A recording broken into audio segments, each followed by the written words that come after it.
resposta. Segundo o próprio Alexandre de Moraes, o Alexandre de Moraes deveria estar preso, né? Resumindo a história. Eu, inclusive, depois dessas mensagens, apresentei o pedido de convocação do ministro Alexandre de Moraes, que, aliás, porque eu não tenho a oportunidade de fazer isso, porque eu não sou senador, né? Não tenho a oportunidade de estar frente a frente com o Alexandre de Moraes, de convocá-lo, né? Quando eu bem entender.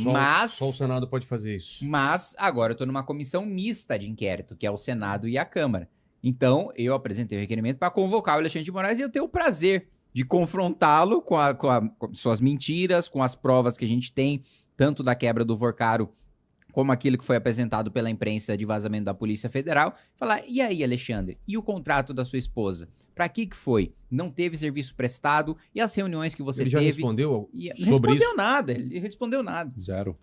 É uma questão divergente. Essa coisa de chamar ministro, eu vou pôr uma pimentinha nessa discussão aqui, se me permite. Porque se a gente lembrar lá atrás, no auge da confusão do bolsonarismo com o Supremo, o próprio Supremo falou, olha, um ministro não pode ser convocado pelo Legislativo para prestar conta da sua decisão. Ele não vai prestar contas do teor das suas decisões. Mas nessa hipótese é diferente. A gente não está discutindo o teor da decisão de um ministro. A gente está discutindo as relações de um ministro com um investigado por milhares de fraudes Brasil afora. Então são situações diferentes. A gente não está falando, ministro, vem cá. Por que você votou assim, assim, assim? A gente está falando, ministro, por que esse cara falou que encontrou com você? Por que ele tinha seu contato? Por que essas mensagens foram apagadas? Por que a sua esposa tinha um contrato de quase 130 milhões sem que comprovem serviços que sejam compatíveis com todos esses honorários? É uma situação diferente, né? Sim. Porque eu já vi o Congresso várias vezes falar, não dá. Não dá seguindo o fundamento que estava sendo falar utilizado. Assim, e a sua decisão? Não é a sua decisão. O ministro Alexandre de Moraes não deu nenhuma decisão sobre o Banco Master. É a sua conduta, gente quer fazer né? a sua conduta. conduta. Exatamente. Porque seria a mesma coisa. Porque nesse ponto, sobre teor de decisão, né, está correto não poder convocar ministro por teor de decisão, né? Porque aí você Crime tem... de hermenêutica, chama. Porque aí ele tem a interpretação da lei que ele dá a decisão com base na sua interpretação da lei, da mesma maneira como a gente, como parlamentar, não é obrigado a prestar contas na justiça, falando, por que você votou desse jeito? Falando, eu votei porque eu quis. Porque eu tive fundamento... teve fundamento técnico. Mas se tiver, se não tiver, não interessa. Eu voto do jeito que eu quiser, né? Imunidade parlamentar, imunidade tá parlamentar, né? Imunidade material. E agora, se... vai lá, o Kim, a mulher do Kim tem 129 milhões de reais em contrato com um banqueiro, ele vai lá, encontra o banqueiro pergunta se ele vai conseguir bloquear as ações contra ele, né? Aí é outra coisa, não tem nada a ver com o meu voto. Foi no dia que deu a merda que ele perguntou se... No dia que ele seria preso, acho que pela primeira vez. Quando ele estava indo para Dubai. E ele manda... alguma coisa sobre bloquear, não especifica o quê. Conseguiu bloquear, ele pergunta, né? Se você lembrar pelo contexto, o que vocês acham? Se você lembrar os fatos, quando começou a discussão sobre o Banco Master, o Vorcaro foi preso a primeira vez lá atrás no aeroporto indo para Dubai no seu próprio jato. Então ele sabia que algo aconteceria. Ele não saiu correndo para pegar o seu próprio jato para ir para Dubai porque ele teve um estalo que ele queria ir passear em Dubai. Ele sabia que a operação aconteceria. Informação privilegiada. Exatamente. E neste mesmo contexto, nesse mesmo período, neste mesmo cronograma, há essa mensagem que ele pergunta, olha, você conseguiu bloquear aquela situação ou não conseguiu? É óbvio que o bloquear a situação por si só é só um elemento, é um ponto de partida que a Polícia Federal precisa desenvolver. Mas para quem olha de fora, diante de todo o resto que nós acompanhamos, é muito estranho. No mesmo dia que ele estava fugindo, que ele sabia que algo aconteceria, ele manda uma mensagem para o ministro perguntando se algo foi bloqueado. Pelo menos dúvidas bastante razoáveis todo mundo tem em relação a isso. E a gente, enquanto sociedade, precisa de uma resposta. E tem ministro, o que é isso? Toda a questão prévia ao questão pedido de prisão, né? A questão não é acusar o Alexandre de qualquer coisa, é só ter as explicações, tá? Você está envolvido em várias coisas, seu nome está citado, e aí? Qual é a tua versão?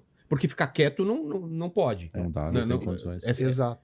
Vilela, você tá falando, né? Não, porque ficar quieto parece que é assim, vou deixar o negócio rolar, não é comigo, porque parece que não é com ele, né? Porque eu vou colocar 2 pontos aqui. Primeiro, essa postura de ficar quieto foi o que o Toffoli fez, né? Aí depois ficou tão insustentável que ele falou, não, sou o sócio. Né? Mas não tem nada de errado. Depois eu queria que a gente colocasse o Toffoli e explicasse também. Eu ia até por uma pimenta sócio, sobre né? isso. Vamos lá. E o outro ponto que você falou, não se trata de acusar o Alexandre de Moraes. Olha, eu vou falar por mim, não pelo Vilela. Então, o Alexandre de Moraes, se for prender alguém, me prenda, não prenda o Vilela. É de acusar, sim, gente. Pelo amor de Deus. Alguém acha que o Alexandre de Moraes não tá envolvido no escândalo do Banco Master? O cara tem essas reuniões de feriado junto com o Daniel Vorcaro, tem a troca de mensagens que ele coloca, coloca de visualização única, muita tem um contrato evidência, né, cara? injustificável da mulher dele com 129 milhões de reais. E tem outro ponto. A quebra também mostrou o Vorcaro puto com o Diário do Centro do Mundo, que ele queria comprar por 100 mil reais, e o Diário do Centro do Mundo, inclusive, atacou o Banco Central a mando do Vorcaro. E aí teve uma matéria no DCM que ele não gostou, aí ele fala, vou foder esses caras, colocar no inquérito das fake news. Quem que é o relator? O Alexandre de Moraes. Pô. Ou seja, é o Vorcaro falando abertamente que ele tem influência no inquérito que o Alexandre usa pra perseguir adversário político. Então assim, me desculpa, da minha parte, tô acusando sim o ministro Alexandre de Moraes, tá envolvido no escândalo do Banco Master, e na minha avaliação, o Alexandre de Moraes tem que ser preso. Porque, assim, é tão evidente, é tão patente. É isso que eu ia falar. A acusação, porque tem tantas evidências, tantas coisas que apontam pra ele, que realmente tem que ser investigado. E no caso de ser investigado, quem investiga? Mas posso pôr uma quem investiga pimenta a Polícia nisso? Federal, como ela tá fazendo, e quem denuncia a Procuradoria-Geral da República. A minha avaliação, que tem uma briga institucional agora, né? A Polícia Federal. E num ano de eleição, né? A Polícia Federal tá vazando coisas, por quê? Porque o único instrumento que ela tem pra fazer a investigação sobreviver é ter pressão popular e repercussão na opinião pública. Porque se depender da PGR, não vai andar nada. Se depender do Davi Alcolumbre, não vai andar nada. Explica pro pessoal por que se depender da PGR não vai andar. Porque a Procuradoria-Geral da República tem uma relação muito próxima com os ministros do Supremo, né? O Paulo Gonet, ele é um procurador muito próximo dos ministros do Supremo. Inclusive, ele deu um parecer contrário à decisão do André Mendonça, salvo engano, de prender o Vorcaro. Foi isso que a PGR deu parecer contrário. Então, olha só, o órgão acusador, com tantas provas de que o Daniel... Com mensagem do Daniel Vorcaro dizendo que tem capanga pra quebrar jornalista fingindo que é assalto, com esse nível de